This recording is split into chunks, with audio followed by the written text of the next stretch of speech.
No. Oh, shit. Sorry. Hi, everybody. It's Heidi from Costume Co. back with another live stream. And today I have some wonderful guests joining me. We are talking about Westworld, which is this fantastic show on HBO. Spoilers, if anybody is joining us and hasn't seen the show or isn't caught up on the latest episode of Westworld, we will be talking about everything up to this point. So to start off, I'm Heidi from Costume Co. Hopefully you guys know who I am. And then I have with me today, we have John, AU Packmule. Hello, John. We also have Justin Thomas from Top Shelf Fandom.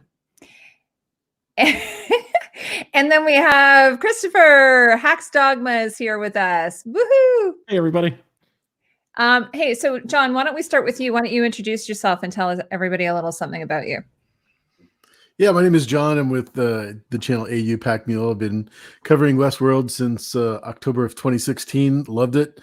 Loved the little hints of Bernard being a host from the first year and Man in Black and all the good stuff. And it's really led us into this point where it's just a real story, not just a Western and not just who is the host and that sort of thing. So glad to be here. Heidi, you're so gracious for having me on. And I'm really looking forward to talking with these guys after we did our Sunday stream as well. So it was a lot of fun. Yeah, John, this is kind of like, I don't know what you call it, like a follow-up almost. If I ever needed a redo, I need it for Sunday. A redo? Yeah. Thank you for that. Yeah, well, no problem. Now you guys were with, was it on your show, JT, or was it on, was it Robert's show? Well, Robert's show was fantastic. Yeah, no, by that time, it was the after show. Yeah, that we the after show. Yeah. So if anybody doesn't know, Justin has a show called After the Dust Settles. Before the Dust Settles. This is after the dust is settled, because now it's settled in my brain as well. And yeah, now we have intelligent insight to give you as professionals. So yeah, I'm terrible at the branding. Okay, so Justin, why don't you tell everybody about yourself if they don't know who you are? My name is Justin Thomas. I love story. I love deconstructing it, constructing it, and yeah, you can find me on Top Shelf Fandom. And happy to be here talking with Heidi, one of the few professionals in this fandom. A true honor. I just took myself off the stream there. No, I know. I got the close up. By the way, before we go any further, I just want to say I adore the three of you. You're so lovely. Just such a wonderful community we have, don't you think? Definitely. Nope. And okay, last but not least, of course, we have the wonderful Hacks Dogma. He, I'm so glad we got to meet you and know you. So why don't you tell us a bit about yourself? Oh, there we go. Oh, sorry.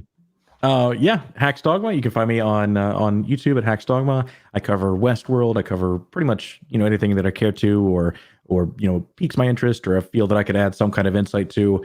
And yeah, I'm also a writer, and kind of just do whatever makes me happy. And people like it. Yeah. You're an author. You can tell people about that as well. Yeah. It's on Amazon with it's called Cyclic, and talks a lot about the simulation theory, living in a future where technology runs everything, and collecting data on users. So yeah, so that's totally perfect. Given did you now, for instance, when you were writing your story, did you have any of Westworld in mind, or is this sort of happened? Yeah, okay. Oh, that's definitely. Cool. Yeah, I after season 2 ended and the cats in the cradle theory was outright wrong. I realized that I didn't find, the ending of Westworld. I found the ending of my story, and this idea of just like this being that has all of this information and is able to, manipulate that and set up these simulations. Like, that wasn't something that we saw inherently, being used against people in season 2. But the idea of that, it fascinated me. So it was definitely an inspiration. Westworld altogether, He took his theory and turned it into his own, which is, his theories are always fantastic. I'm currently rereading your story, to be honest with you, Axe. I have to read it. Yeah. I'm gonna read it. Yeah, it's for a first book, guys. I mean, a lot of people first off can't finish a book. So yeah, it's a very, very, you can tell the influence, but it's its own story. And I think one of the best things you do, my friend, is craft your own stories within Westworld. So yeah, I can definitely see the similarities, but yeah, it's a big divergence. It's not like a rehash of Westworld whatsoever. Oh so no, yeah, very much not. I will, you know what I'm going to add for anybody who's rewatching or just watching this on the replay, I'm going to add the link to the description, but I do have all these fine gentlemen. I have all their links in the description below. So if you want to find them on YouTube or on Twitter, they are there. Okay. So, and I want to say hello to everyone in the chat. So how we're going to do this today is I'm going to sort of just be the moderator, which is sort of fun. I don't know if you guys know that I went to school for radio broadcasting years and years ago. So I always wanted to be a broadcaster. So this is my opportunity to do the Q&A with you fine gentlemen. Your credentials mean nothing on this platform. We don't need credentials nor information to prove our theories. This is YouTube. None of that matters. Continue on, amateur, with your graduate degree. Yes. Well, I went into costuming after actually. It was like when I was like 20, I was like, hey, I'd like to go into broadcasting and be, an anchor or something. So this is my chance to sort of play with that a bit. Yeah. So what I've done is I put together a series of questions. They're I don't think they're difficult, but anyway, I just sort of came up with them, and a lot of it is just sort of what things that I'm curious about. So maybe if anyone in the chat has any questions, please feel free to put them in there, and I'll try to, or you can at me like Heidi, or actually it would be Costume Co, because that's what I'm here as, and then I'll make sure that I tell the panel what the question is, and then hopefully they can answer. So let's start. So my first question, I don't know what order you guys want to go in. John, maybe I'll ask you first. As far as Westworld goes, what do you think Dolores's end goal is for this season? It's a great question. Thanks for starting with me. And I really believe that we see that from the very beginning. It's basically to eliminate human beings. I think that's pretty evident from the first two seasons. What about you, Hax? What do you think?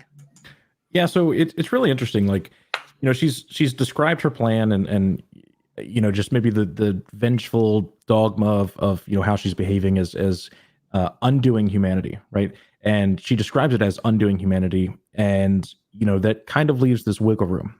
I think inherently, first, what she wants to do is destroy humanity.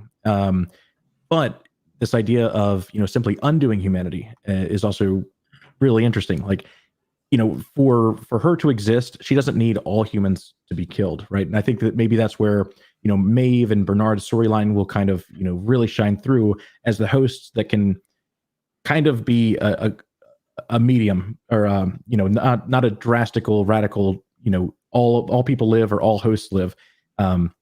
But I think right now what she is trying to do is destroy humanity. But because she says that she is undoing humanity, there is this little wiggle room where it's like, maybe it's not that. Maybe there's something else or something interesting about this. But yeah, like I was watching in a behind the scenes thing, they were saying that up to this point, she's only had the park as an example of what humanity is, and now she's experiencing humanity differently. So that would obviously maybe change her perspective a little bit. What about you, Dustin? What do you think? I think that I'll just play off what you were just saying, because that's, in my opinion, very accurate. We have a situation in which it's, yes, at first destroy all humans, but that's very tropey, and it's been done. And now what we're dealing with is humanity, and Hex alludes to the wiggle room within that, yes.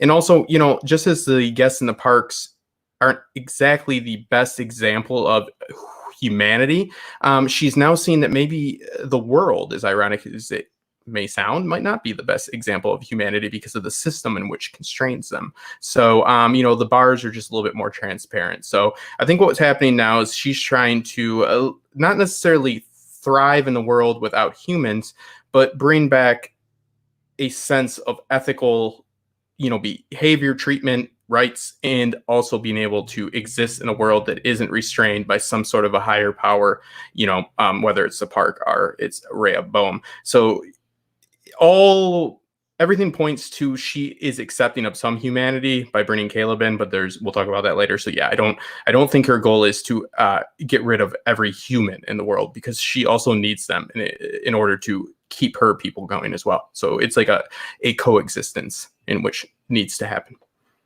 Isn't this similar to Yul Brynner's role in the original movie? From the Michael Crichton book, I should say. Where the gunslinger is mistreated so much over and over and over again that there is only passion to end humanity. I think that's fair. Yeah. I mean, like 30 years of being the entry level damsel in distress, or, yeah.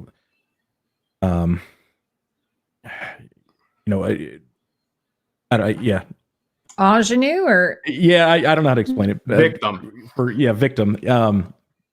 Being that for 30 years, I couldn't imagine that, right? I don't think anybody can. And she is a host with this ability to recall perfect memories. So, she never will forget. And, the emotional side of that, whether she chooses to leave that on or not, is really interesting. I think that, I don't think a coexistence is needed, in the sense that they know their own programming. They know, how to repair themselves. To an extent, I think, and learning that is nothing compared to what we've seen them do this season. Like, we've seen Dolores hack a house and have all of this stuff ready to go, masks, like funnel. She understood transfers. She understood all of this stuff. Repairing their own anatomy, I think, is probably super simple compared to hacking things that you've never. To be clear, I'm not talking about the necessity of coexistence. I'm talking about the ethical aspect of the story, in which they are not trying to do what leads to them just being victorious. She wants ethical treatment. So coexistence, I would argue, is what she's going for, because she's not trying. Yes, they don't need humans to exist, but she's preaching ethical treatment. She's preaching no more restraint. So she can't go ahead and eradicate. That's my point. No, because very valid points you're making there about them not needing. No, I just want to make it clear, because I probably didn't, that they don't need them. It's like, I don't know. I see so much of what she's done this season as a manipulation. I think she is fully preaching that, open the gilded cage of humanity, let everybody know, while at the same time doing that to kill all of the humans that are witnessing that. Millionaires viewing that, they don't care at all. They are literally the people that benefited from the system. Her action there majority affected the little man, right? If that's her goal, then it is a weird way to go about that goal. I think more of destroy all humans yet, but someone brought up this idea of the different Doloreses right now, right? And I fully believe that the main Dolores, or Dolores Prime, is not going to be the one that makes it out, right? I think that, I don't know. I like the idea that Hale lives through this, and that more sympathetic to humans. That host is how we kind of get that bond where, she doesn't need to destroy all humans. There can be a Dolores that exists that can see that not all people are going to the park to the one without the blood on their hands, because that is Dolores the same. The one will be too bloodied to reign. And I definitely agree with that. And you have to remember that she has been, risen through tropes of humanity.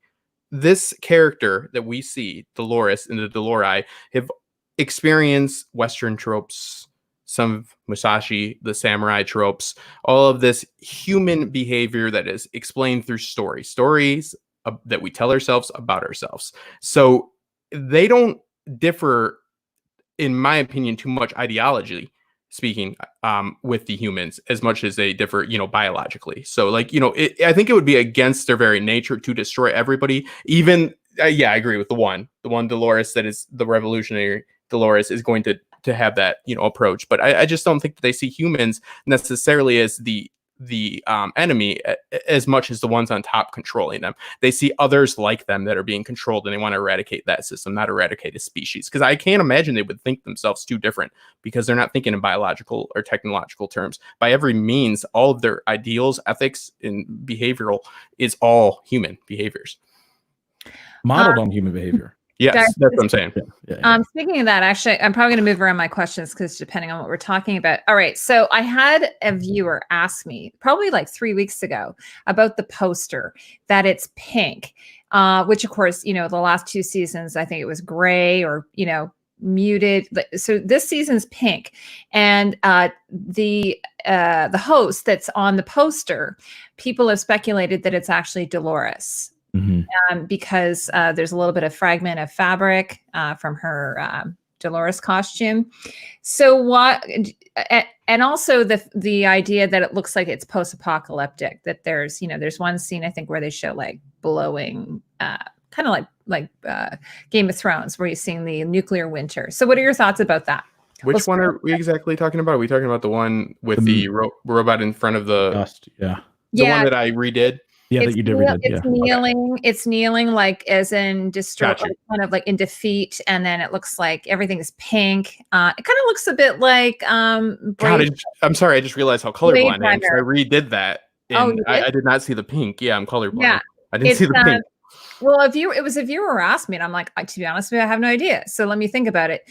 But it's what was I going to say? It kind of reminds me of the new Blade Runner poster. It's kind of got that pink, like almost like a bit like a futuristic sort of thing. So do you guys have any ideas about that? About whether why it would be pink if that's Dolores, and does it look like there might be a future apocalypse of some type? We'll start with Justin. What do you think? I take that as they're grasping on to the world as they know it, and that world as they know it is changing, and so they have to grasp on to core, base level, surface level ideals and ethics, and that's what the story is all about. It's what it means to be you, not what makes you a human or a host or anything like that. What makes your decisions to be ethical, what makes you to be a ethical being. And I think that it's holding on to, this idea of the past, of this biological sense, when you have this technological that's entering, and it can look like a wasteland at first, but sometimes, it's got to be burned to the ground for it to rise up again. So it's that classic dystopian narrative. So you think it's more figurative? It's not a literal. Yeah, no, I think it's very thematic. All of them are. If you look at the openings, you get Icarus, you get all of that. It's very thematic and, meta. And also the same with the, what do you call it? The intro to the show. Mm-hmm. That's gone with it. The Phoenix and all that type of thing. Yep, Icarus and all that, going too close to the sun, but it looks like a jet engine, so it's technological. They play off that all the time, and that's a thought that's at the forefront of all of our minds. Is technology going to replace us? Or is technology going to aid us? Are we going to be able to coexist, and so forth? Okay, what are your thoughts, Hacks? Yeah, so it actually brings up the idea that, probably don't think too much into it, because the season 2 poster had no significance. And that poster was the one of the like a mechanical vulture kind of over a dry wasteland. I do agree, and that's a really good point to bring up. But I see that poster as, I think it's Dolores. I 100% think it's Dolores, or it could represent, hosts as a whole. But I think the more important thing of that poster is that there is a single building in the middle of that, and it is positioned as if it was like impaling Dolores. So it kind of like brings up this idea of a loss, or like a shot to the heart, and humanity building in the background, death and destruction all around, leaving nothing else. The biggest thing that I take from it, and the color maybe pointing also to that love story, but that Dolores will probably have some big betrayal, or maybe the hosts altogether will be betrayed in some kind of way. And maybe that points to what Bernard's going to do. Like maybe he doesn't make the best choices this season that ultimately get the hosts in trouble. Or I'm thinking maybe Caleb, betrays Dolores. But all of that is, those were kind of my thoughts before the season started. Now it's really interesting, and because I think their entire relationship is a manipulation. So it'll be weird if he then suddenly is like aware of that, and then betrays Dolores in some kind of way. But yeah, that's how I interpret it. Yeah, it's a promotion. It isn't supposed to invoke like deep like insight. It's supposed to get you to watch what will hopefully bring deep insight. This is promo material. So it could be the corporation of insight going through the heart of the host. It could be anything. It's art interpretation. I mean, take a spin at that. and find every All meaning right. you want. What about you, John? What are your thoughts on that? On the poster, on is this an indication of things to come, or is it not literal but more figurative for you? Yeah, I think the Nolans have been super artistic in everything they've done, whether it be publishing or the music that they've used. All the cinematography is very emblematic, and cinematography. It's just the way they operate, and the fact that you mentioned Blade Runner is kind of scary, because when I first heard that Aaron Paul was going to be cast, I thought of Blade Runner and Ryan Gosling's position in that movie, thinking that he was human all the way through until the end. Oh. And that's what worried me. So other than that, I think it's just a great poster.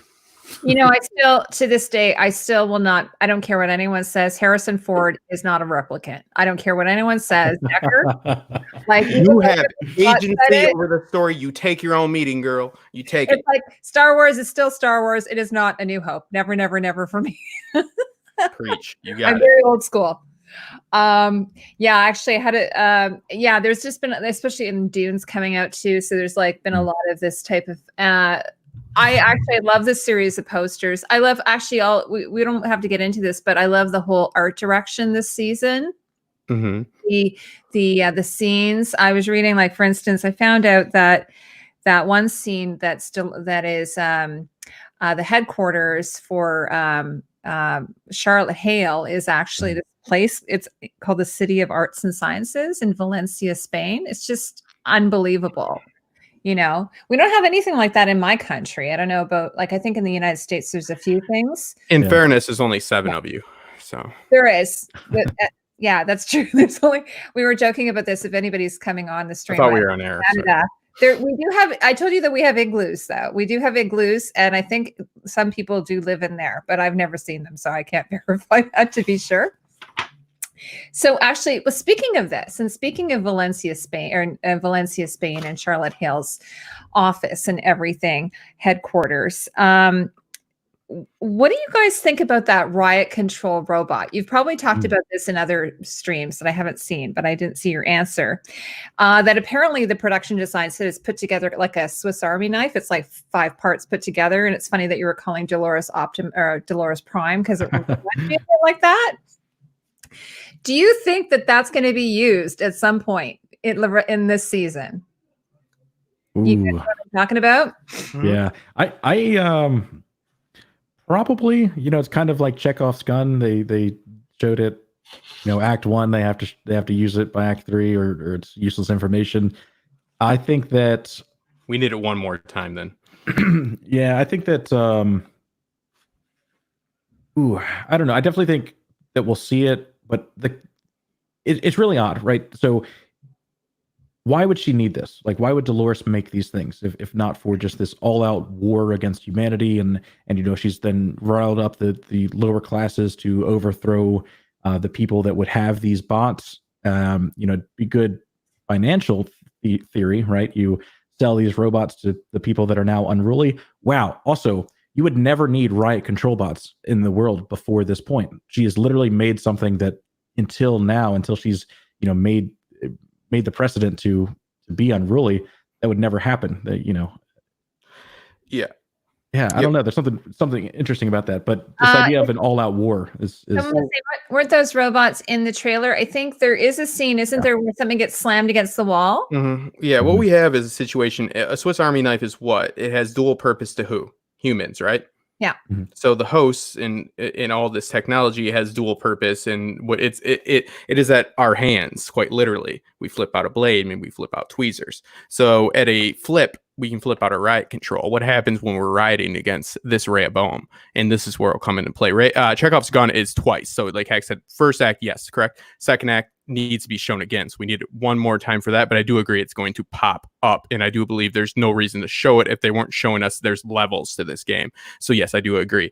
And it is, again, another metaphor for how we control things that are whims and what happens when we're, going to have that kind of flip on us, and we might be protesting against the very control that this technological system is holding over us. And what is supposed to protect Rehoboam?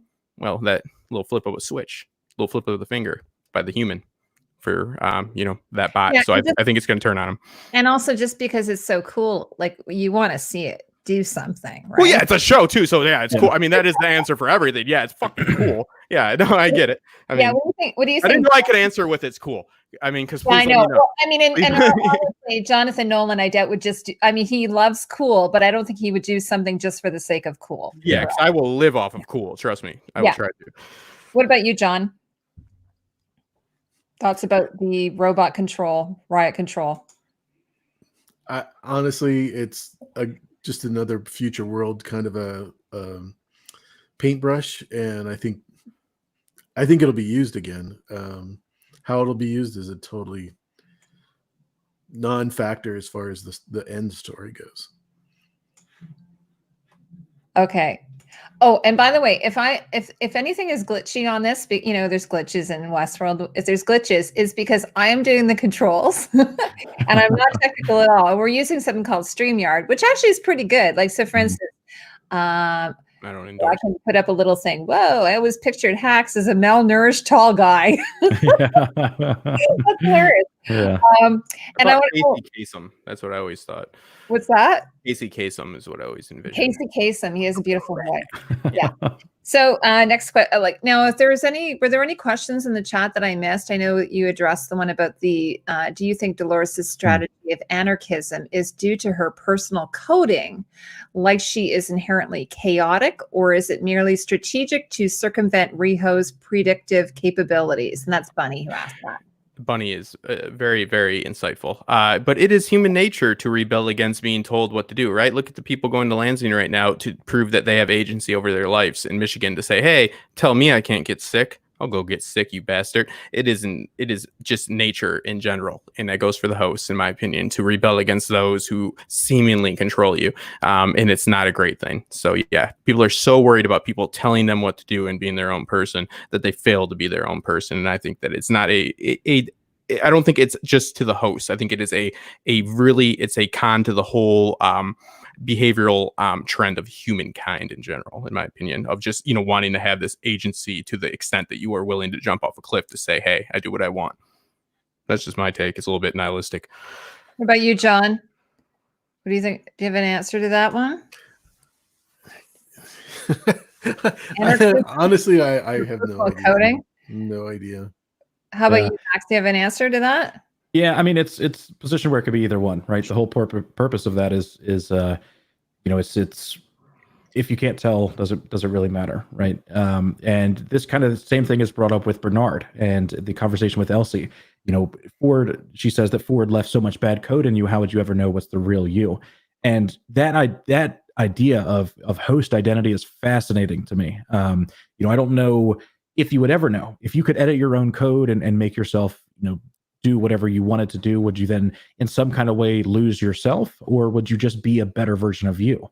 I think all of that kind of points to it's still Dolores, right? I don't think, I think the more important thing is that I don't think that this is someone else's plan. Like, I don't think Ford has then, programmed her to this point, right? I think that she has access to her code and is able to make these changes, to duplicate herself, to make this plan moving forward. So I don't think it's inherently anyone else's plan. I think it's probably hers. But at the same time, she could recognize that Rehoboam is then in control of that, and then can predict host behavior to some degree, and then editing your code may not be foreseeable, I don't know. Just think about the lengths you would go through if you were Dolores to avoid being controlled. It doesn't take Rehoboam to even be in control of you. Just the hint that something still might be telling you what to do. Using human behavior today and what we are willing to do to prove that we can control our own destiny. Think about what Dolores would do in this situation. She's been controlled her whole life to go through these tragic events. So now she has freedom and there's still this chance she could be controlled. She's going to great lengths to prove otherwise, whether it's true or not. That could be something Ford did when he changed her programming to cause her to kill him. Yeah. Yeah. I think it's just, nobody wants to say somebody told me what to do. Yeah, It's well, simply, I mean, it's very simple. Do you think that, like, Ford? I think Ford has a line where it's he says that I knew what she would do, or when he's talking to Bernard in the cradle, it's like I knew what she would do, but I didn't pull the trigger. Do you think otherwise? Do you think that wholeheartedly, because he allowed her to be in that position and knew the Coerced. outcome and basically coerced her to do it, that he is still responsible? Yes, I do believe that if you want to get into it, yes, I do believe that his method is really just a slight upgrade to what he found the issue with Arnold's method, which was he, heavy-handedly programmed her to shoot that original sin. Ford coerced her in every way. He got her. He even says it. I got you with this gun. I got you with this. Yes, if we want to get real about it, absolutely, brother. To put it in programming terms, it's greater than or equal to, and then that causes action. Yeah, but for the story's sake, I'm going to say we kind of just put that to the side and at least acknowledge that Dolores had more of a choice in it. But that brings us down to our lives. How much of a choice do we have in everything? Nobody, again, the biggest fear is being told what to do. We prove it time and time again. I hate that. Don't, no one's the boss of me, right? Everybody hates it. It's something you can run off of. Is somebody telling you what to do? I won't. Like, I'm like that guy. He's telling me not to let other people tell me what to do. What's he gonna do? Tell you what to do? Don't tell anybody. Depends on the setting. It's the world. I have another brother. question. And speaking of, hi everyone who's in the chat. Thanks and welcome to the live stream. If you guys have any questions, feel free to put them in the chat, and I'll try to read them to our panel tonight, our esteemed panel. So my next question is, I'm kind of going out of order here. Okay, have you guys seen the Insight commercial? Did you watch that? It was very cool. Their tagline is, "The future is powered by you." What do you think that means? I feel like I'm Alex Trebek here. Well, that's not the whole tagline. It's the last choice you need to make. So again, feeding back to what we're talking about, and I'm not trying to, correct, but that's a major aspect of that. This is the first and last choice you need to make is insight. So again, it just goes back to this whole commentary on the whole of humanity being afraid that they're dictated by others, So do we sacrifice security and, being content for a lack of control, lack of agency or not? So, Insight is running off of a risk-free deterministic system. That's what they're pushing, and hey, that might sell for some people. Well, I mean, I don't.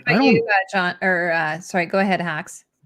Yeah, I don't know, because the commercial is really misleading, right? When you think about it, because what we're learning is that the people really didn't know what they were signing up for, and that advertisement is really in your face about what it's telling you. It's saying, "Hey, this is the last choice you'll make. This is, we're going to use your data. We're going to do this. We're going to, make life easier for you."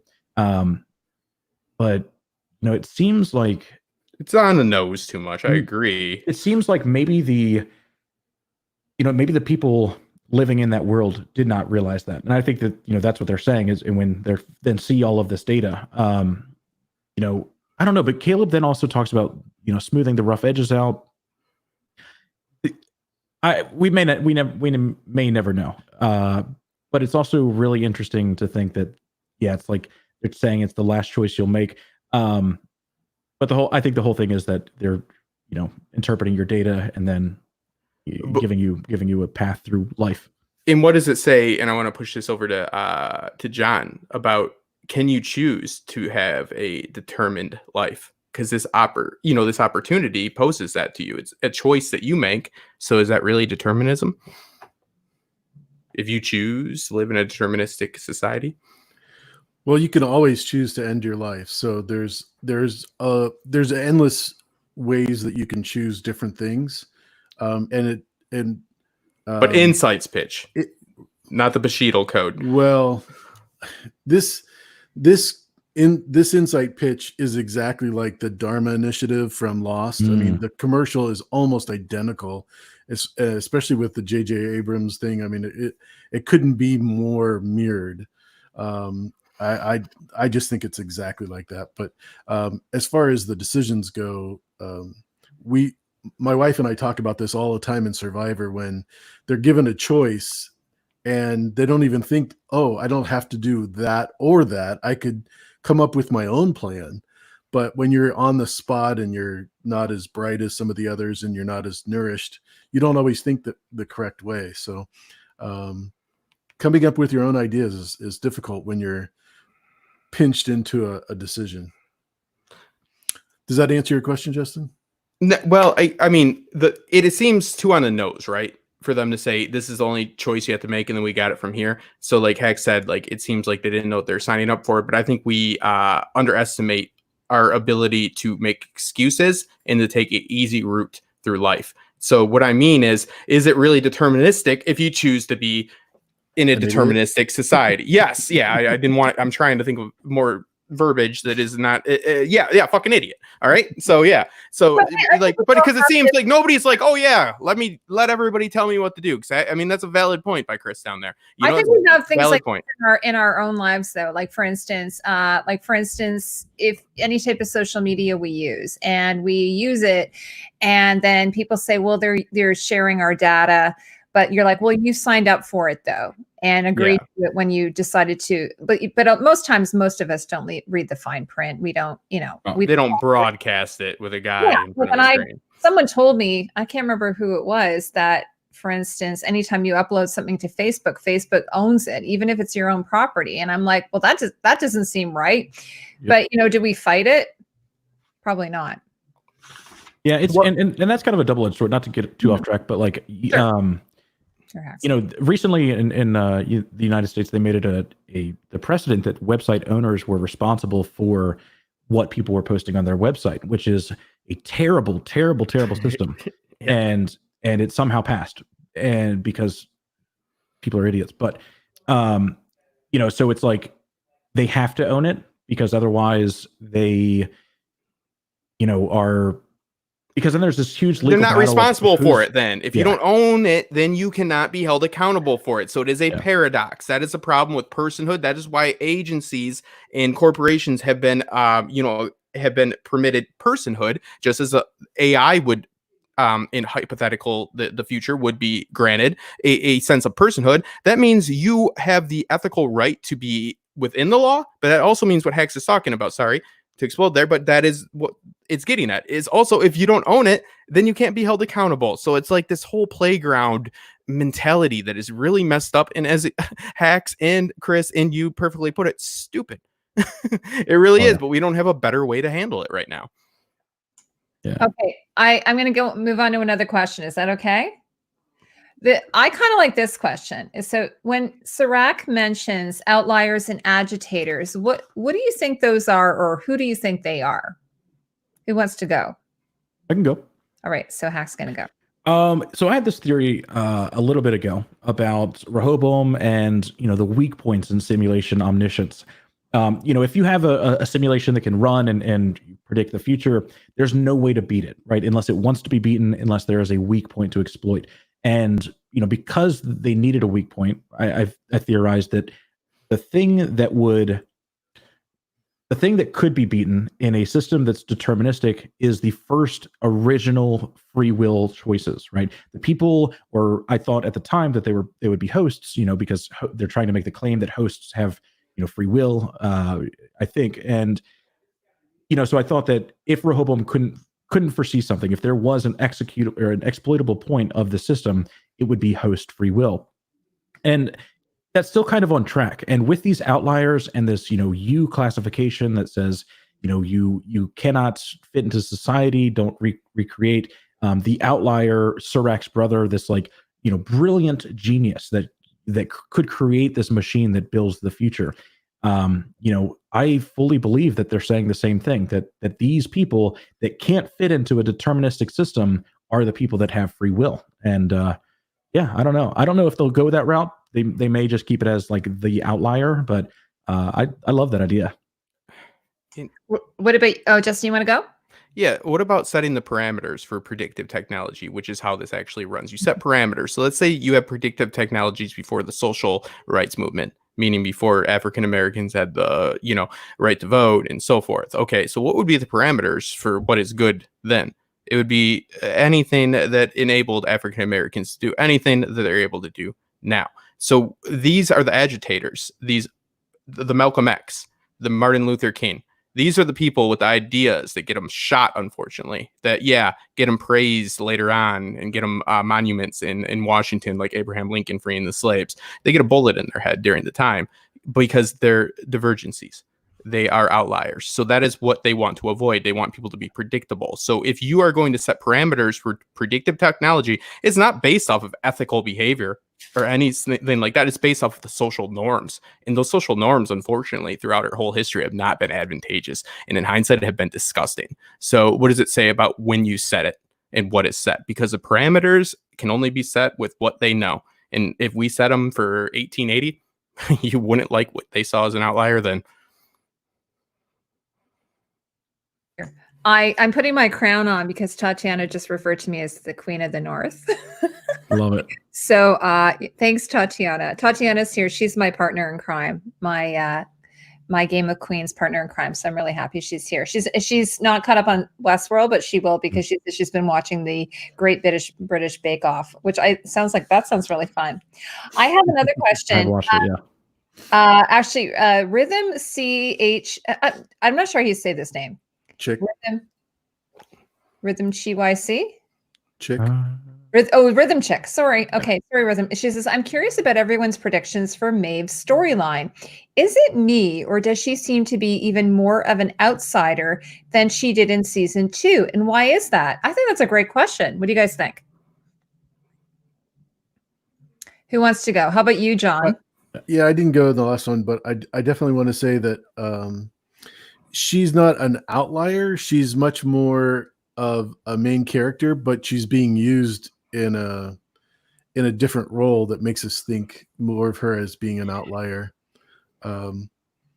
Yeah. Oh, sorry, John. I didn't go to you about the outlier. Do you want to answer that question then? Well, it's really simple for me. My understanding is that, we have a lot of people that when you come to a stop sign, you turn left or you turn right. Well, some people yield a little bit more, to a totally different direction. My daughter is super artistic dancer, and she does things that you just don't think that a person can do. And I think that's the type of people that are creative in their thoughts, that do things, that come up with ideas like Justin was talking about. Those are perfect examples, but in a different application.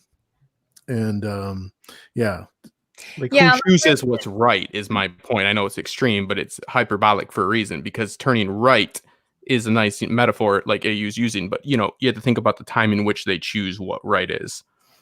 Yeah. And I think the thing is, like, from, they were talking about, for instance, people who have mental illness, or maybe people who are on the spectrum, they wouldn't necessarily follow the status quo. They might kind of do their own thing. And that's indicated even with his brother, right? That his brother probably suffered from some type of mental illness. Yeah, having ideas that they didn't like. Yeah, kind of like dissidents. That's how I was sort of thinking of them, as dissidents. Yeah, it definitely appeared that his brother was probably on the spectrum. Specifically, firstly, Rhythm Chick. I have seen you in the comments since like season 1. It has never crossed my mind that your name is Rhythm Chick. So yeah, that's hilarious. And yeah, as for Maeve, I love Maeve. I hate the fact that we've seen her so few times so far.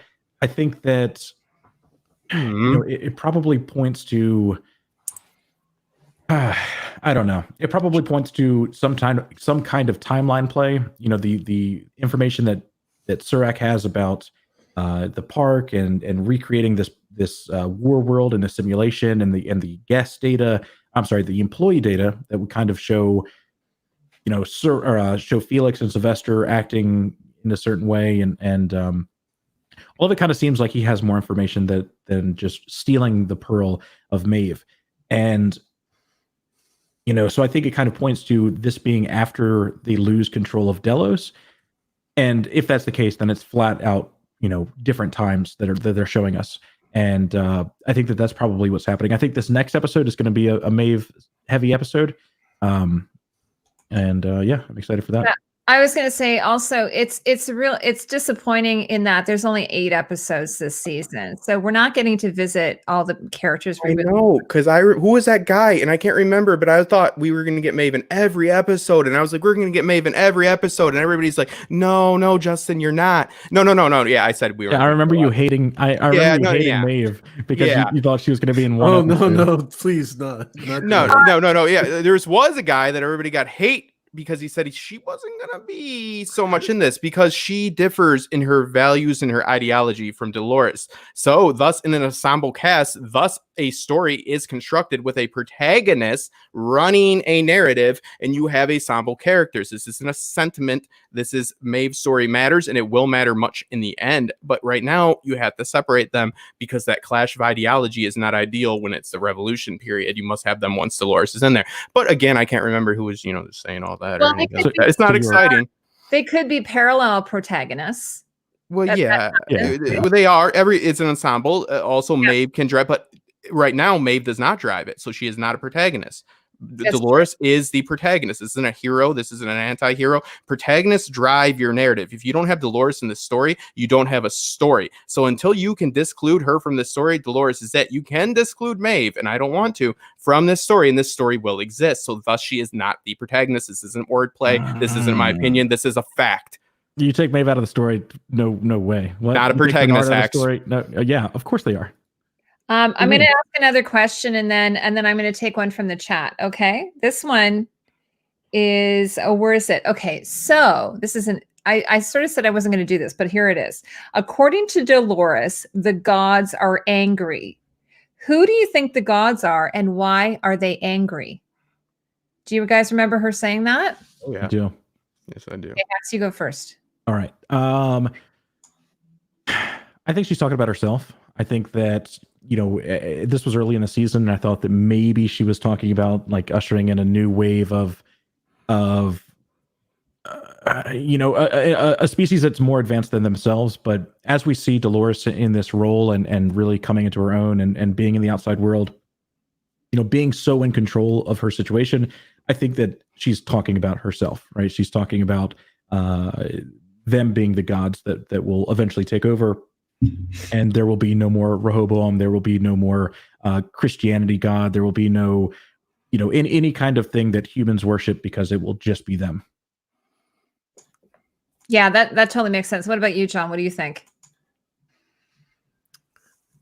So the gods. So we're talking about like James Delos or Rehoboam or Serac or Dolores. Those are the old gods. They're angry, and obviously, like in the case of Rehoboam and Serac, they're angry because they already know they're going to lose. They just don't know exactly if they can stop it or not. And Justin, the scientific advisor for this has stated that when we first wanted to fly, we tried to mirror birds, and we made flapping wings, and now we have jets. So this is kind of that idea: is they kind of tried to create something to help them, meaning humans, and they created the host, and they're significantly technologically superior to humans. So now she is fancying herself as the new gods. I think she's going to run into a few roadblocks on the way here, but yeah, she is definitely a prophet. She definitely sees herself as a god amongst these humans, and I'm not saying it's going to work out for her, but yeah, she's speaking about herself. I mean, she's very, very overt with this statement. So yeah, I think that again, we try to replicate flying, we make bird wings, and then we get jets. So, kind of, be careful what you wish for. Yeah, it kind of reminded me of American Gods. I don't know if anybody's seen that or read the book. Kind of reminded me that you have the old gods and the new gods. The new gods are the technological, and then the old gods are like the mythological. Alexis has a great question here. She says, just want to ask, I turned her off. Damn it. What's that? Oh, I thought you said Alexa. I'm sorry. I thought I turned her off. Alexis. Yeah. Oh no, Sorry. Alexa's listening to me. She's a cow. She's in my kitchen. I had to throw a tea towel over her. Got you. Okay. No, Alexis, sorry.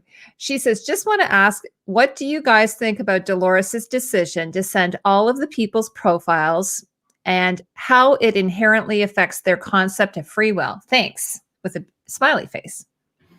Justin, what do you think? I thought we were going to get away from religion on this one.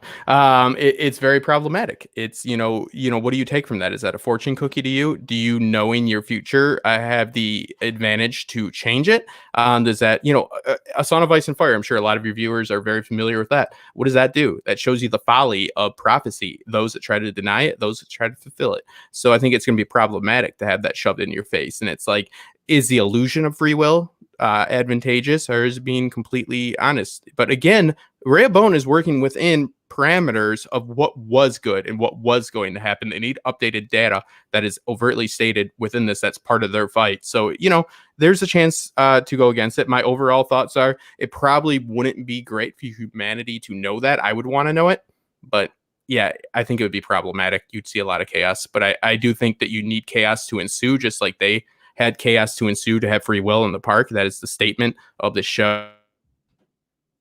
Uh-oh. Front row.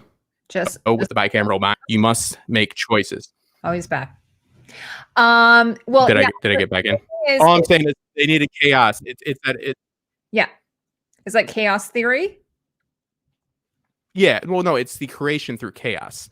The bicameral mind, once they're able to make their own decisions, it turns to chaos, but leads to free will. Just like we saw in the park. Yeah. You're saying, okay, John, would you want that info on your phone? You're asking me? Yeah. Oh, I would definitely not want to know. But even if someone told me that, you're going to break down on the highway with your car, obviously I'm not going to take my car on the highway. Right. Mm-hmm. It just is.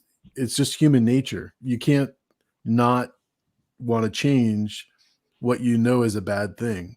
And that's one of the problems with what Justin is saying there, is that you can't always overthink what you're going to do, because sometimes you just do it out of just human nature. That's just the way if they tell you you're going to live and be president, you can prove them wrong by jumping off a bridge and be like, ha ha ha ha ha.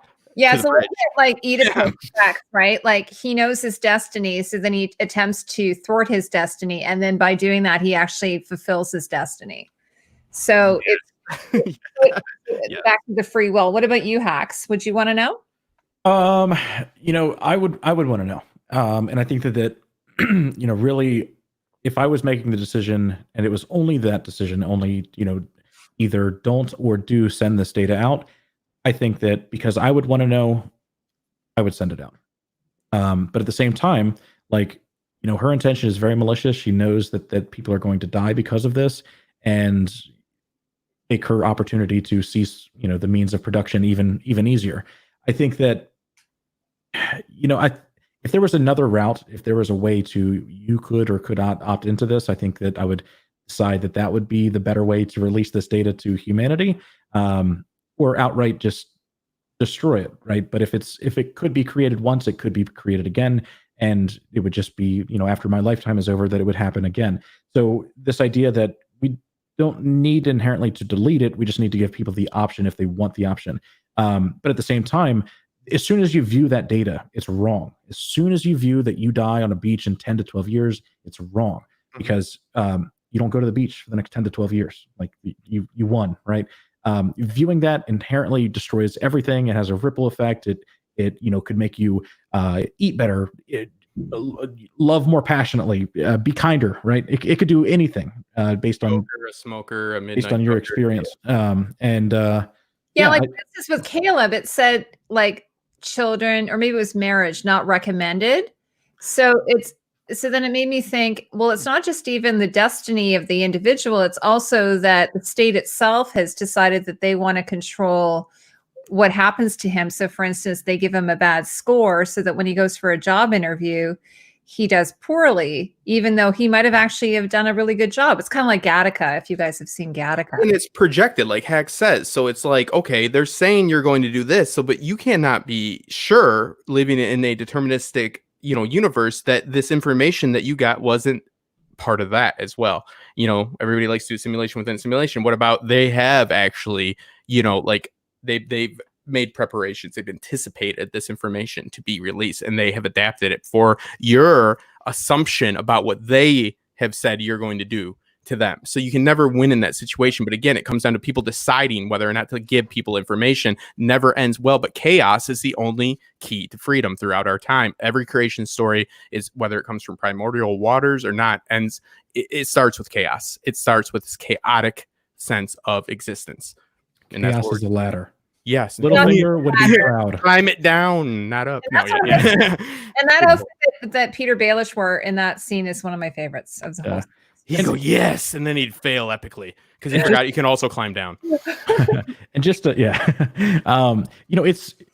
it's also really interesting. It's not just viewing this data, right? That's the issue. It's not that some machine has taken all of what you've done online and all that you could or are and projected what you will do.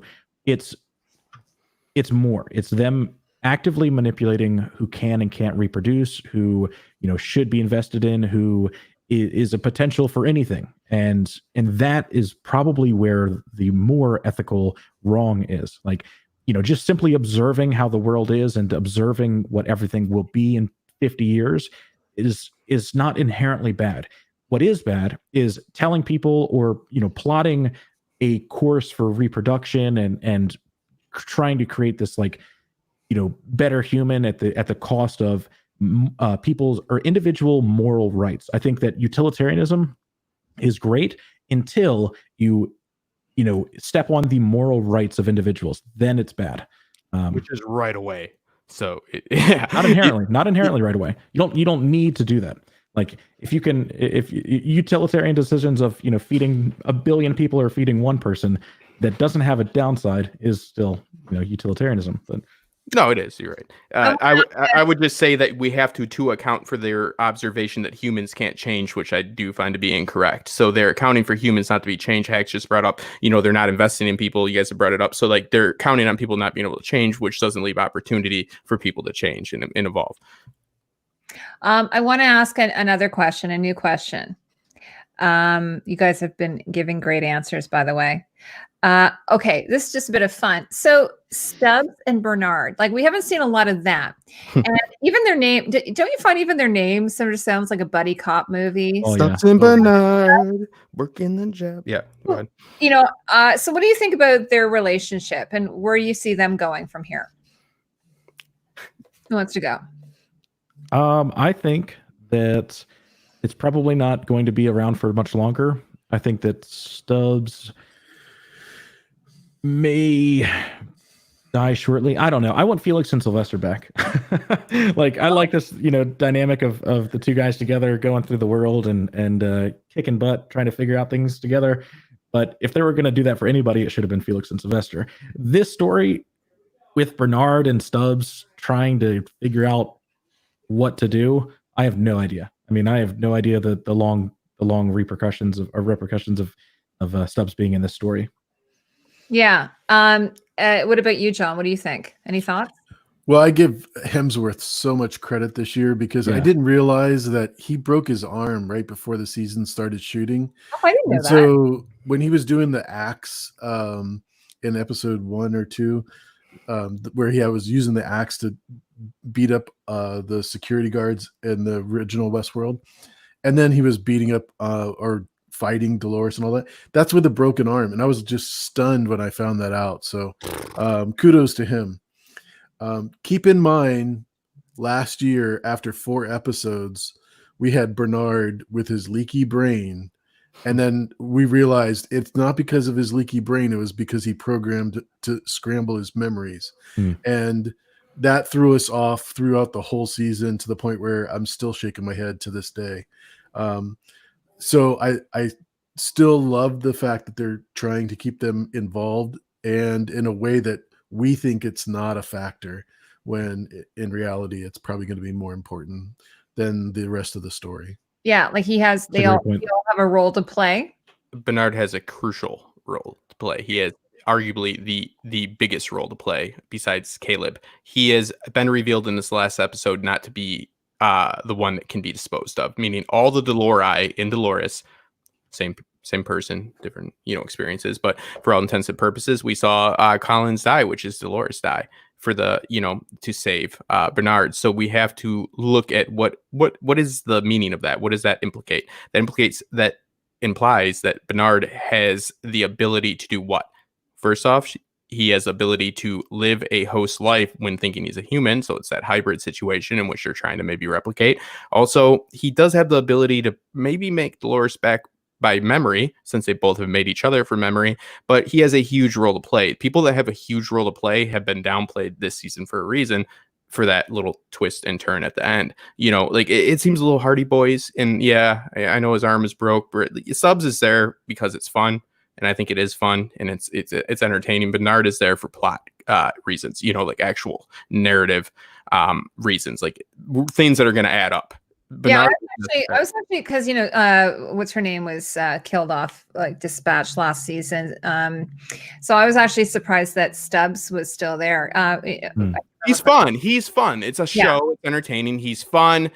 Bernard means more than Stubbs. I know it's not fun to say or people to like, but it is a show and a fictional story. So we do have to come to that conclusion. I'm just going to ask maybe one more question, and then we're going to just talk about what our thoughts are moving into Sunday's episode. So what should I ask? Okay. Oh, here. So Serac versus Caleb. I mean, I think kind of people are thinking of them sort of being maybe two sides of the same coin or something. I don't know. Is Serac is Serac a godlike figure to Caleb's everyman? That's just my own question I came up with. And then you guys can talk about maybe a little bit of the tinfoil hat theory, if you'd like. I definitely, I don't think that, I don't think people knew that he existed, right? It seems like he was able to very much stay under the radar, but I think that, they... I don't know. World leaders, though. That's my big question. He's supposed to be like non-existent, but he's also having staged meeting with the president of Venezuela? Yeah. Brazil, I think. Apparently, Somewhere in South America. Yeah. Apparently, the actor had better Portuguese than the guy who was supposed to be Portuguese. Did you hear that? Yeah. That's pretty funny. Yeah. It was actually the Serac that had better Portuguese. Serac had better Portuguese. Yeah. Well, Vincent Cassel, I think, is pretty. I think he's pretty. Languages, I'm sure. Yeah. I want to watch everything he's ever been in now. I legitimately love this character so much. When he is talking to Maeve in the bar there, it is one of the most like well delivered dialogue ever. Like it's so ominous. Like it reminds me of before we knew what Ford was doing, before we knew that he was like a good guy, roughly defined. Him meeting with Teresa, it reminded me of that so much, and like that power that both of them had in that role. I love this character. Bradley versus somebody that thought they were just playing the game well. It's like, motherfucker, I designed this game. He's you've seen Ocean's Hex? Ocean's films? I've not, no. Oh, watch those. You'll like him. He dances and everything. You'll love it. He's really Black Swan. He's a really powerful character in Black Swan as well. I haven't watched Black Swan. For lesser dynamic reasons, but yes, very powerful. I like it. It's very good. Very good. That's why he lives in Rio. Okay. So what about you, Justin? What are the thoughts about Caleb being the everyman? I'm just saying that because I think Lisa Joy said that. Well, he is everyman. He's being posed as everyman, but he's also being posed as the no man. What convictions does he have other than he wants control? He seems to be led onto this train, which goes in one direction, and it's very pun intended with the band, but a train goes one way. He's going one way. He's on this road. He's been led on it with a really good pitch because it's a really good pitch for Dolores. She says, hey, I'll give you money because they said that you're going to do this and they don't believe in you. You don't have to follow me. So he chooses to follow her, but he's asked very little questions. And then as soon as these compromising situations of, Liam having a somewhat, reconciliation or whatever you want to call it, remembrance of him, epiphany, of him, he's thrown off a little bit, but he's on this genre drug. So when he would be asking questions, he's on too many drugs to ask these questions. We're seeing this played out in a drugged state. His, sensorium is not accurate. His mind is compromised. So who is Caleb? We don't know. We know he's been through the re-education system, which tells us that there is a Caleb that has been forgotten, to him at least, and there's implications with this as with his mom as well. So Caleb is a yes man that just essentially doesn't want to be told that other people have made decisions for him. That's everybody. So yeah, he is an everyman, but I wouldn't say we have a great idea who he is. Very, very, mysterious as far as, information we actually know about him. And furthermore, information, and more importantly, that he knows about himself. And that's what's going to come up, and it's going to cause a big issue for what's happening, in my opinion. Oh, I think you might be muted. Sorry, John, I think I haven't gotten to you yet, right?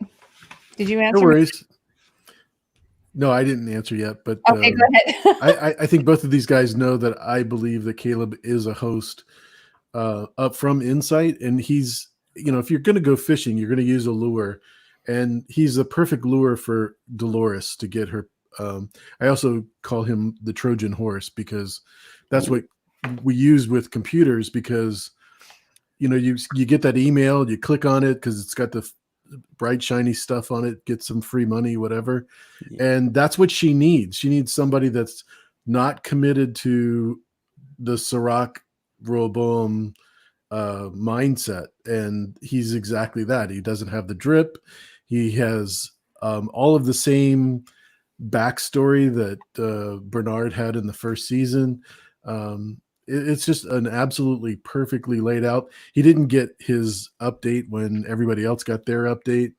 I don't know how many more clues they could give you as to the fact that this guy is just there so that Serac could find out what is she doing, what is her plan, and how he can overcome her. But also, why does Dolores keep him around? I agree with you that he has displayed no actions that are advantageous for Dolores, but she keeps getting shot. Well, for him. She gives him the choice of money or come with me, and he doesn't take the money, then obviously that could have been the end of their story. No, I agree, but and I'm with you on this, but I'm saying what's advantageous for her about his skill set, because I'm sure there's plenty of people. She's not in the mindset of let's save all humans. So what I'm of the mindset of is, for some reason, both Serac and Dolores seem to know something about Caleb that he doesn't know.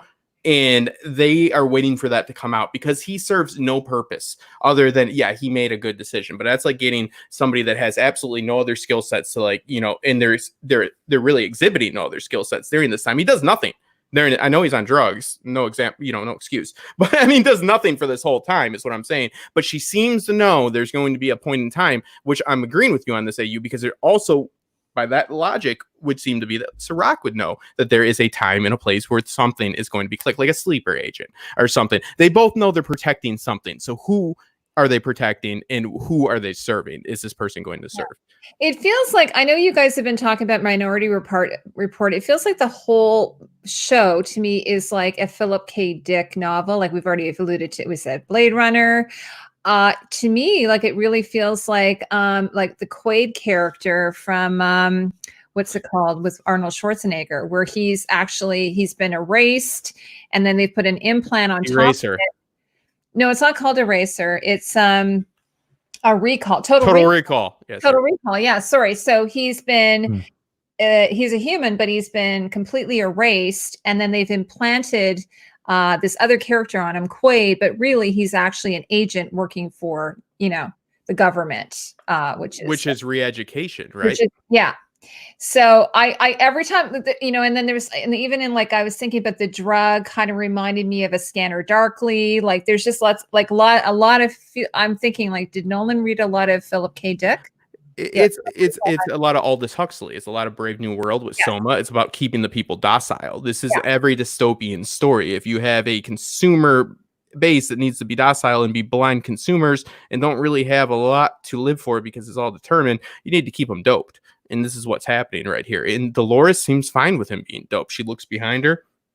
It's fine. Yeah. Liam's telling him some pretty real stuff here that if you were plotting, you'd be like, hey, why don't you shut up, buddy? I'm going to, you know what I mean? Be quiet. But it also seems like Liam is also shocked and scared when he sees what he's done. And then there's this sense of completionism, like this sense of closure that he has done something that's advantageous when Liam seemingly is dying on the beach. So it's contradictory, right? It contradicts itself like Westworld does. It's what is happening here? He's scared of him, but then he says it's almost like they both know his path and there might be a divergence in it. in a split in the road, and Dolores is just waiting for her moment to move, and Liam is waiting, or Serac is waiting for theirs, because there seems to be a sense of like solitude right at the very end when he's dying on the beach. Yeah, that's odd. It's like, holy shit, it's you. And then it's like, you did what you needed to do after you shot me. I will never say that to any of you if you shoot me. I'll be like, it was what you needed to do. And then meanwhile, there's a weird guy standing in the water, like committing suicide or something, right? Like that was bizarre. Yeah, it's an odd thing to say. That's all I'm saying. If I get shot, that's I'll not be what honest. I'm saying. If someone tells me that my entire life was the production of somebody else, I would be standing at that ocean too. Yeah. I'd be like, absolutely. wow, how do I not be in this? Yeah. So Bernard is needed and Caleb is needed, is what we can conclude from this episode, in my opinion. How do they fit together? I'm just going to ask this one last question before we get to next week, because it sort of ties in. It says, and this is sort of something I saw in an interview with the actress who plays Dolores. She said, Dolores falls into Caleb's arms the way she fell into William's arms. Do you think that that this was a circumstance? Do you think that this was a circumstance that happened? Okay, sorry, my question's terrible. Sorry. Do you think it was happenstance that she, got injured and they discovered each other under the bridge and she fell into his arms, or do you think she orchestrated it and is manipulating him? Both ways it could go. Both ways. Okay. He could have manipulated it, and she could have. I think that right now we have to come to the conclusion that somebody's playing a game. Somebody has to be. That's interesting. So it could be either way. They could either. Okay. What do you think, John? That's very interesting. I love that. Thank you. What do you think, John? I think that Caleb had no concern in regards to helping anybody else but himself until the moment he saw or got in the proximity of Dolores. And that's when it took over. So he's a little enchanted by her too, right? Like, when he was on the drug and he's in the romance movie, the way he looked at her, even though he was drugged. Yeah. Let me tell you about like 800 times when that happened to me and when I was a DJ. Yeah. Like every night. So yeah, that happens. No, but that is true. Yeah. And, she's stunning, and he doesn't, we don't know that he knows. He thinks there's something odd about her, but he doesn't necessarily know that she's not human. Like, she's beautiful. I'm sure he's figuring it out. I love her so much. I love her. Yeah, I'm sure he's figuring it out after seeing her get shot. But I don't know. I fully think that Dolores is manipulating this entire situation. I think that she has everything under her control in the same exact way that Ford had everything under his control in season 1 and I guess season 2. And just like this super powerful figure that ultimately knows exactly what she's doing. And I think she does this because something happens in between, her leaving the park and her rebuilding Bernard that will shape this entire theory, or this entire season. And, I think that everything with Caleb is a manipulation. Like 100%, she chose to feel pain. She chose to fall into, his arms in the exact way that she knew that she has fallen into a human's arms before and created like this, bond with somebody, and that of course being William, before he became, an evil guy. And, because that character, that William, before all of this was a nice person. And yeah, she learned just then what she would need to do to manipulate people. And I think that even more so when this last episode, when people are chasing the car, firing guns at a bulletproof window, 100% it was her request to do that. Like in the exact same way that she is manipulating Caleb's, position in the world, and like, because we've seen people be not fit for reproduction. We've seen that on a few things. I can't remember if we've seen that on Caleb's, but we do know that because of that, he's probably super lonely, right? And as such, an approach of being a tender, loving person in his world would be good.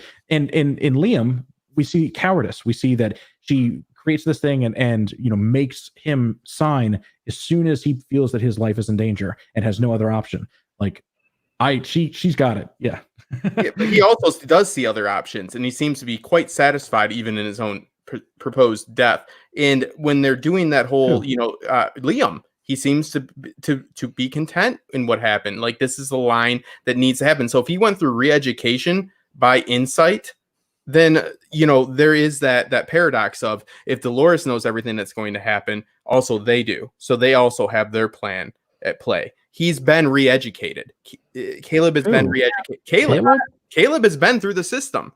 We've seen him being put into the system. He doesn't know who he is. There will be a reveal. You mean because of the Flash? Yeah. We can theorize that that's what's happening. I'm kind of on side with what Hax is saying, because Dolores remembers everything that's ever happened, right? Yeah. That's the understanding we have of her. She has total recall, and therefore she would know how to work everybody, especially now. And somebody that viewed her in a park would also know that's what she would do. So if he's been a part of that system, and it's been proposed that, you know, what's happening with Francis, it might not be how we see it as Westworld grows. This is not how we see it. Everything is a little bit of a, like a fog of war situation. We have the implication that both, you know, especially with Liam, that he is shocked and scared of Caleb, and then under the pretense that he's been shot, satisfied. You know, like, this is what you needed to do type situation. I didn't see that satisfaction in Caleb. I thought that he was very much, you know, panic mode. That didn't need to happen. This, you know, don't murder people because of a dark past that I've went through. You know, he couldn't believe that someone had just shot him. Also, real quick, I loved Ash and Giggles, and, you know, their roles in this. It was like such. I don't think we'll probably see them again. You know, because we don't need to. They could just leave and be that, you know, just more humans in the world that are experiencing their own tragedy of this release of data. But yeah, I loved their characters, and that it was like her shooting him just felt so in character. It felt exactly. I thought in the train when he was like so smug, looking up to her, just like destroying all of her hopes and dreams about the future. I thought that she was going to punch him, or just, like, you know, rip the glasses off of his face and put him in his you know, place. But you would agree that Caleb does not know exactly who he is. He does not know this. So why does he not know? Why does Caleb not know who he is? Of Liam, by his asking, what did you see? He is in the dark. He is clearly in the dark. There is no way he's not in the dark. This is not a guy. How would you characterize Caleb other than honest? Other than, okay, genuine. And like, this is after the Dolores conversation, by the way. Yes, this guy doesn't know everything. So there is a high chance, especially with the implication of the flashback, that he has been through some sort of re-education. He's in the dark on this one. His mother doesn't recognize him. There's all these implications. Male figure. Whose animal is he? Dolores's? Well, you know, this is the paradox of these all-knowing beings, but I would say that there's no way this guy has a handle on things. There's a significant actor, I can't remember his name, that's in the flashback, that could be a father figure to him, or an important figure. You know I actually view that as possibly a manipulation of the scene. Like, I think that Caleb might have killed Francis, his buddy, and maybe, you know, for whatever reason, they've altered that memory, which still implies re-education. No, definitely. I think that he's gone through something. Yeah, that could be because of the trauma. Yeah, I'm just saying re-education. This guy doesn't know what he's done. I don't care what it is that he's done. I'm stating he doesn't know. So re-education would be like after you're in war, and then they would just wipe your memory. It's what they do to people that they feel aren't, people they desire. Yeah, it's a horrible. Do you think that they do that for all of the outliers, though? Seems like they do it as much as they can. Seems like they do it as much as they can. Hell no, dude. Think back to the phones. There was multiple people with that U classification, which is the exact same thing that Caleb was. If they were doing that for everybody, well, damn, I guess they could do it for everybody. But if they were doing that for everybody, I think, you know, more they said they do it about it. They want to control outliers. Definitely. But I took that as, you know, the special people, like, you know, he doesn't, like, because that's the whole thing. Short bus. So he's the one that they didn't do it for, and he slipped through the cracks. I'm not saying that's not possible, but for our plot, go ahead. I'm out. I think that the reason that Serac built that facility is because he didn't want to send his brother to a high risk a high risk sector to have him chewed up and spit out, right? I think that you don't need the re-education facilities for every U classification because they send them to high sector, where it already does it. You already go to war and it fucks you up, kind of thing. I think when he's getting strapped in the flashback, when he's getting strapped down and drilled and, being goggles on, forced against his will to do something, I think that's the implant that's going into his mouth, right? Because we've seen a similar scene in a trailer with William, and those could be re-education facilities. You think I'm the one that killed your friend? You think I'm this? I'm that? My theory on that is that he's saying it was you. Yeah. It was you because you are an outlier. You have free will. You can do what the system tells you not to do. Like, we project that you and your buddy will go to war, but because you are such an anomaly, it was your fault. And he hates outliers. He literally goes on a tirade right there. He's like, we can't kill you. We can't, get rid of you. And you're the worst of them. You think that I killed your buddy. It was you. Yeah. Like that's how I interpret it. Like it could be there's a different thing, but no, absolutely. I think that it's. Oh, it was frozen. I think so. Thank you. Because there's been there's a blank spot, right? There is a blank spot. We both agree on that. What we think happened in between is different, but we cannot go against. There's a blank spot. Also, Serac kills his brother. Doesn't kill his brother. Serac kills Dempsey Senior. Yeah. Sorry, yeah, he kills Dempsey after he didn't want his brother to kill Dempsey. I find that a little odd. It's like, oh no, I got to kill you because you want to kill Dempsey, which I'm going to go do. So yeah, I don't know. Any thoughts on that? Well, if you still want to go first, Hacks, go ahead.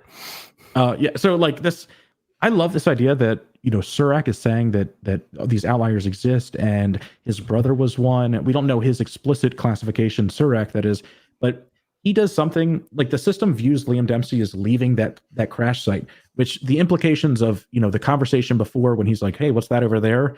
Knowing that he already knows what this is weird, but he knows that he leaves this later, and the fact that Serac is able to do something where that isn't foreseen makes me wonder what Serac's classification is. And like, if free will can exist, then yeah, I don't know. I forget where I was going with that, but yeah, it's weird to consider Serac's classification when he can do what the machine tells him it's not going to do.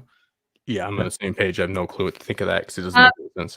Guys, we're going to move on to just sort of like about next week's episode, but I wanted to say one thing before. Like, so today I was watching a bunch of Westworld videos, and one of them was like a preview. It must have been like at the very, very beginning of the season, and it had all the cast in the video. They're just in like, fancy clothes. But I noticed that Clementine was in it. Mm-hmm. And did you guys see that? And are we wondering, are we going to see an appearance from Clementine, and could she potentially be the fifth Pearl? Angela Seraphim. Mm-hmm. Yeah, first that's Dolores one girl, but no, she's stunning too. Justin and I are into Dolores. Yeah, I saw I saw that teaser footage or premiere photo shoot. First off, that was awesome. Those were like the three oh, he's so cute. The three tall pillars to represent season 3, and then walking through it. It was a great photo shoot. Clementine in that was amazing. What she wore in that photo shoot was amazing. I definitely think that we see her. We saw Lee Sizemore. We definitely are going to see her at some point. Yeah. Not as the fifth Pearl, but yeah, no, we're going to see them. The reason in which we have the Delori is so we can have these actresses and actors come back as the characters we love. And that's why it works so well. We will see Angela. We will see Clementine again. It might be a while, but we're going to see them. John, what do you think? She's going to be in the same room with Esme Bianca, and then I can die happily ever after. Aw, I like it too. and Angela, you think as well? You think Angela? Okay. Yeah, just so we can have Angela is Clementine's real name. Yeah, but no, but okay. Whatever her name is. Angela is the one that was married to Elon Musk. Yeah, one of them. Yeah, she'll be back too. Okay. Twice, actually. All right. So did everyone see, like, hi, everyone in the chat. How are you guys doing, by the way? Great questions and comments from everybody, by the way. So looking to next weekend, well, actually, we're on the weekend. It's like Friday, right? On Sunday. I can't believe it. You guys, did you also get to see the trailer? I don't think it was, they didn't play it right at the end of the episode this week, right? So I did go back and watch it. So what are your thoughts? It's actually there's a lot of images, but the dialogue, there's very little. There's only like maybe 5 lines or something. What are your thoughts? Who wants to go? How about you, John? Oh, you're muted. Sorry about that. That's okay. Next week's trailer basically is just a promotion. We're not going to get any good information from that, but we do know. Damn them. Say that again. I said, damn them. They don't give us any information. I know they're sneaky like that, but seriously, it's going to be a great episode. I don't care. We've not, other than episode 2, we really didn't get a bad episode, and even that one was marginal. So I think we're going to enjoy it. What about you? What about you, Hacks? Oops, there you go, Hacks. What are you? Yeah, so it is a super quick promo. I mean, there is, like, again, 5 words and 5 quick glances at an image. You know, I love this idea that Dolores and Maeve are somehow in the same spot again, and Dolores is naked, being you know, gone through the same process that she did with Bernard and Arnold. I think it kind of, maybe more than anything, points to simulation theory, and probably, you know, something, you know, Serac looking for information and how to beat Dolores, and maybe Maeve being the crucial person executing upon that task. Yeah, I'm excited to see the context of how this is set up, but it is such a powerful image. Yeah. I definitely think it's a simulation, like the scene with Dolores naked, because, well, first of all, her hair is different. You notice that it's long? Yes. Yeah, so it can cover her nakedness. Yeah, exactly. Whereas she's got this sort of shorter cropped in the real world. But also, you know, because of that whole aspect ratio that they've talked about, they call it what do they call it? There's a name for it. Letterbox. They call it anamorphic. When it's in the simulation, it's anamorphic. So letterbox with the black top and bottom. So I looked at that in the trailer, and if you watch it, you'll see. So yeah.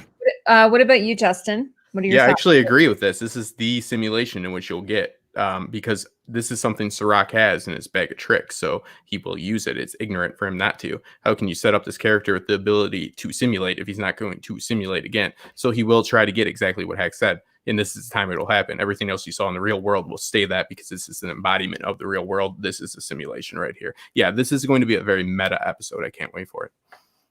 Yeah, and also they show Dolores and Caleb looking like they're in Westworld, but that looks like it's in the real world, not a simulation. Although I suppose it could be. How would they get Caleb into a simulation? This is really a mind bender. Well, yeah. Well, I think, like, with the introduction of Mirror World, like, everyone could be in the simulation potentially, or, you know, manipulated or you know, view the code of to and somehow recreate what they think that they would do. You know, and we see that with Felix and Sylvester. You know, the motivations, or in Lee Sizemore, the motivations for helping Maeve was not, you know, sex or lust or anything like that. It was he genuinely wanted to do it. So their ability to put people in the simulation is, you know, maybe lacking a little bit. So yeah, I don't know. I guess it points to them being in the real world, but, you know, simulation, mirror world, it could be anything.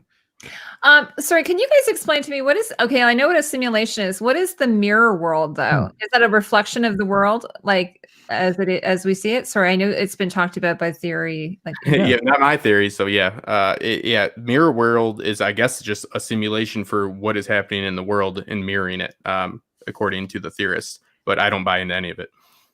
No, I mean, they say right out in the show, they say that you know, they built this deterministic machine because they took all of the data in the world and made a carbon copy of it, you know, a composite of everything that was happening at the time, and then used that to create everything that's that will happen, and the reason that we see divergences is because they have this image of the world that's going, that should be running as Serac demands that it does.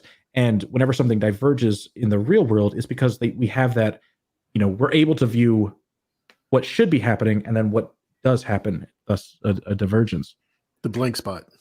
Yeah. But a predictive model doesn't simulate it. It predicts, meaning it runs numbers. So like, for instance, there's supposed to be like some type of Russian, I don't know, coup or something, or some kind of political event that happens that is a divergence that's in the real world going, but that's mirrored in the mirror world. Hax, I'm gonna have to get you to Yeah. Well, they talk about the Second Russian Civil War. Yes, that's what I was trying to refer to. Yeah, being a large divergence, and I guess it points to maybe that not being something that they predicted, but I guess just one for one, that's what they're saying is that does not happen in the simulation world, and the reason that it doesn't is because that was before the reason that they were able to mess something like that up and not have such a scoped in presence of the future is because that was before Project Solomon build. That was like one of the ones that kept messing up, and we see in this episode, there was multiple David and other names that I forget now, but that were previous versions that did not have enough data that eventually failed until they got to Solomon. Now Rehoboam, and now they need the Forge data for that next update. Yeah, it's like looking at the stock ticker and looking at projections that were projected before those results came out and saying that, oh, this isn't what happened. So it's like, we project what's going to happen on the Dow Jones. We don't simulate what's going to happen. Rehoboam projects what's going to happen. It's not a simulation, it's a projection. Predictive technology projects, it doesn't simulate. Simulation is what they put into Maeve at the beginning. That is when she was in the facilities. So in order for somebody to be simulated, they must be plugged in to some sort of a system. Are you guys going to get a fight? No, not a fight. Well, because you can't project. It's predictive technology. I think you're upset about the terminology. No, it's because the terminology matters. Because if it's predictive technology and there's a test model, it doesn't simulate. It predicts. So you have a simulation. That's a matrix situation in which you have everybody plugged in. So if you're proposing that, then nobody has been in the real world. They've all been plugged in. No, I'm saying that that's possible. I'm saying that any number of things that we've seen is possible. It's a fictional story. Anything is possible. I know that. Yeah, there you go. What I was going to say is, why don't we go around and everyone can tell us a little bit about their channel, or where people can find you. How does that sound? Because we're gonna wrap things up. This has been a really great stream, guys. I've really enjoyed this. I wanted to say one costumey thing. Liam, on his T-shirt, it says basic, which according to kids, basic is it's like a meme thing, but it's also an old code. It's an old type of internet language or computer language. Did you guys want to speak to that at all, and why that might have been on his T-shirt? Yeah, I can. That's just because I'm curious what you guys think about that. Yeah. So, it's super funny because, he it's basic. It is that programming language. It's a nerdy thing. He would know it.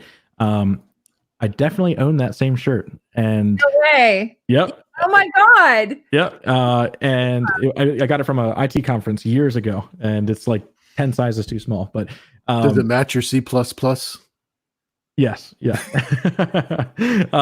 But the other part of that is that, he is very much considering himself better than the people that are outliers. He is, looking down on them. He says, don't release the data.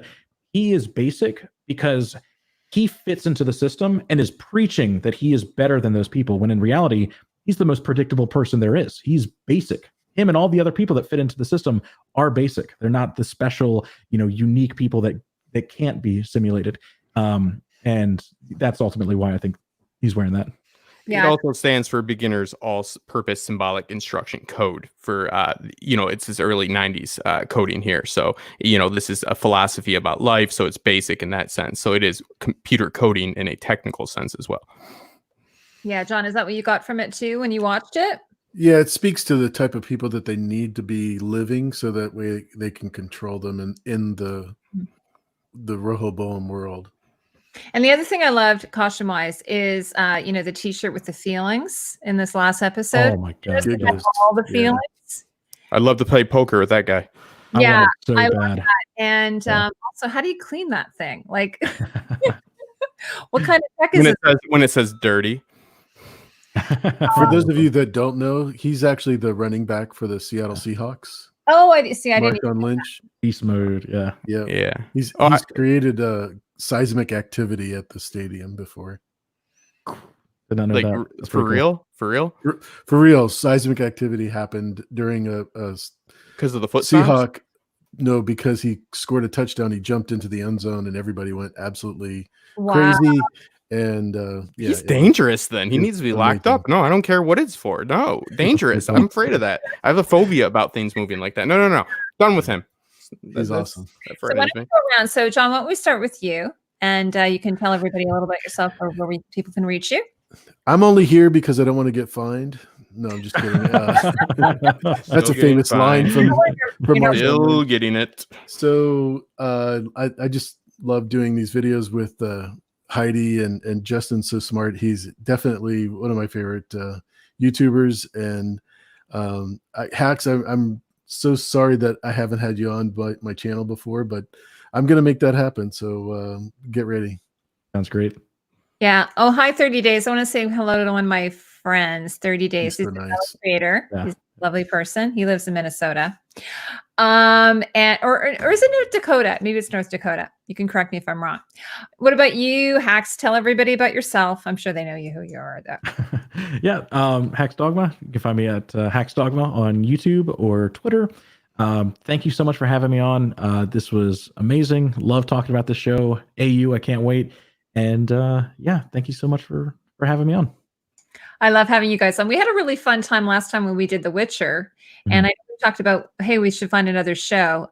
So we still have to do that. And Justin Thomas, last but not least. And I'm going to be calling it from now on. I'm going to call it before the dust settles.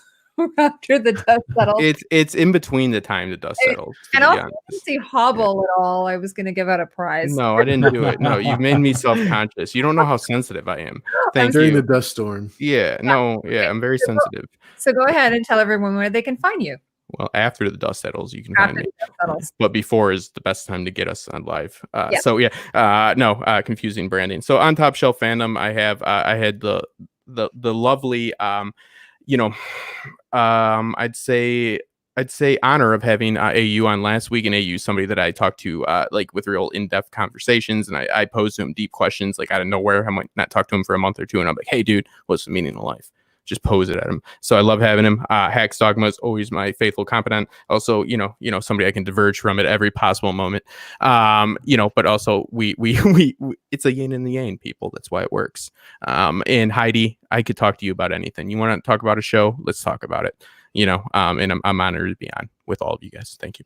Yeah, I got a really nice email. Actually, I got a couple of really nice emails this week, which is so nice because I've been getting a lot of like terrible comments in my comment section. I'm like, I'm like, I don't know if it's the COVID thing or what, but I'm like, people are leaving the nastiest comments. So I got a really lovely comment, like a message today. And then I had a wonderful creator who emailed me. They have a page where they do science fiction costumes. That's all they do. And I'm like, oh my God, this is amazing.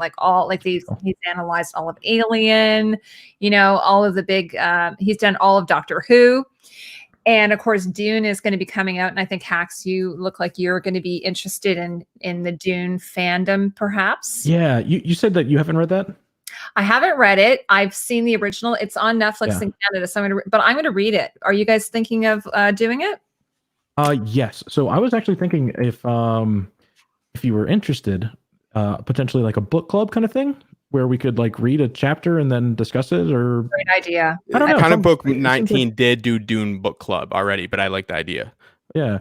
I don't want to kill it at Inception or be a dick, but I'm just saying that was like the one thing she did. But yeah. Is there a way we can do it like that the audience could do it with us? Like that viewers could do it with us? Yeah, let's do it. That's a great idea. Have you read it?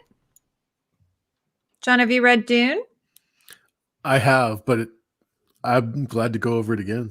Okay, because like I'm old, so I've done a lot of things like that. Yeah, I'm gonna Of go back. course, the author Frank Herbert is from Tacoma, Yeah. Washington, where Oh, I live. amazing. I So love- yeah, we have a park named for him. Worth a really great worthwhile watch if anybody in the chat is Jodorowsky's Dune.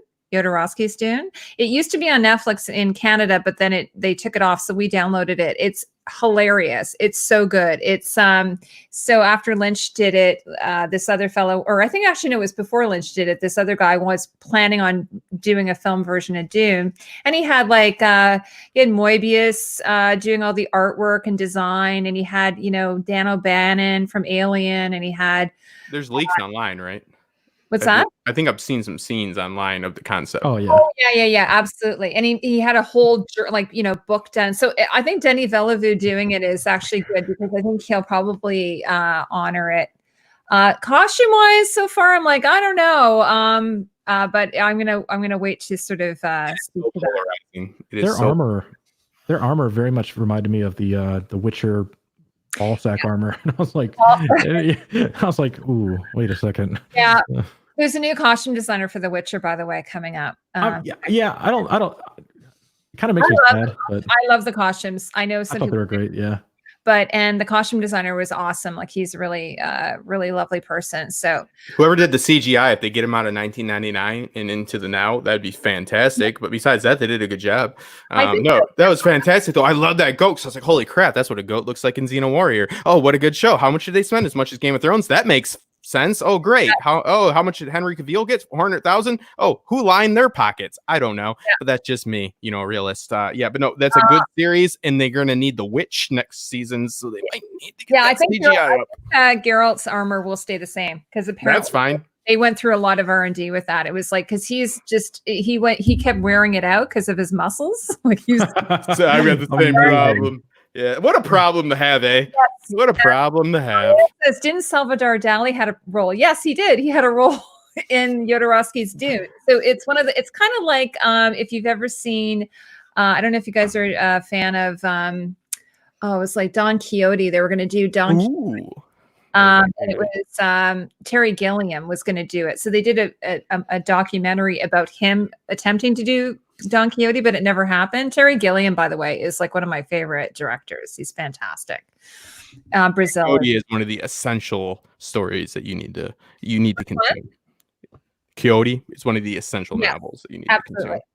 Okay, so we're going to round things up. Thank you, everyone who came and watched our live stream, and this is so much fun. We'll definitely do it again.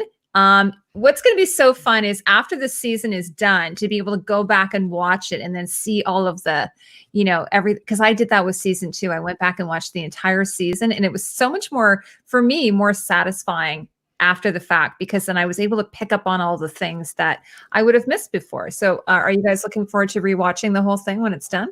Oh yeah. Yeah. Let's wait to see how it ends. Okay, we're gonna let you go because Hax wants to spend some time with his lovely wife. And I'm sure you guys want to spend time with. Well, Justin, you're on your own. I'm sorry. Because I'm not married, I'm on my own. I'd actually classify that as the opposite of being on my own.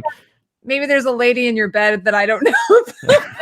Well, the great thing is the lady in my bed. Heidi. The great thing, Heidi, is the lady in my bed I know nothing about, and I'll keep it that way. Yeah. Don't care what she's in because she won't be there in the morning. So thank you. Yeah, have fun, guys, with your loops. Enjoy. Yeah, I'm on my way. Now I know why you love simulation theory so much. You just want to get out of it. All right, thank you, guys. Thanks for having me on as well. Oh, Justin, don't. Oh, I'm sorry. Now I feel bad. I forgot. Oh, but you said sorry in the Canadian way, so I feel so good. Sorry. Yeah. I love you. Yeah. All forgiven. Yeah. I'm gonna put my Anthony Gables crown on. This is my crown from I could never hate you, Heidi. Oh, I love you so much, by the way. So anyway, and I wanted to say, by the way, Kyle was supposed to be here and also Vanessa, and I'm really sorry both of them couldn't make it. So Vanessa's under the weather. We're hoping she feels better soon. And Kyle just had a really long week. So we're going to redo it. So anyway, so sorry from Canada. Sorry. So bye, everybody. Thanks so much for coming. Okay, have a lovely evening. Bye, guys. Bye, everyone. Take care. Bye, everyone.